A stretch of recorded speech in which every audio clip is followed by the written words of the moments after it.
Meet SnapshotNIR by Kent Imaging, an FDA-cleared and CE-marked medical device that provides real-time insights into tissue oxygenation. By using near-infrared wavelengths of light, it measures tissue oxygen saturation, oxyhemoglobin, deoxyhemoglobin, and total hemoglobin in the microvasculature. The device can be used on nearly all skin tones, anywhere on the body, helping clinicians provide quality individualized care for more patients. It is the only near-infrared medical device on the market today with the unique hemoglobin view. Objective data from each panel, combined with your clinical reasoning, can point out areas of inflammation, infection, or vascular compromise.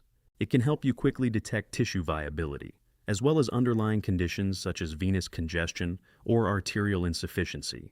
Efficient assessments mean you can expedite vascular referrals when needed. Use real-time visual feedback to direct clinical action for advanced therapies such as HBO, compression, CAMPS, and debridement. Assess wounds intra- and post-operatively to support surgical decisions to reduce flap necrosis and complications.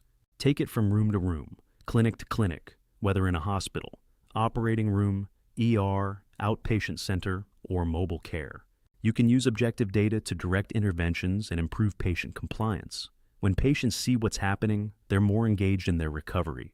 Backed by years of research, it has never been easier to integrate this technology into your workflow. A thorough wound assessment can help detect tissue viability. Direct patient care with oxygenation mapping, objective data, and wound sizing. And protect your patient with focused care. Provide enhanced documentation with high-quality clinical images illustrating medical necessity for payers. Trusted by healthcare professionals across the industry, SnapshotNIR can help provide insights for clinical decision-making and improve patient outcomes. See beneath the surface. Seeing is knowing.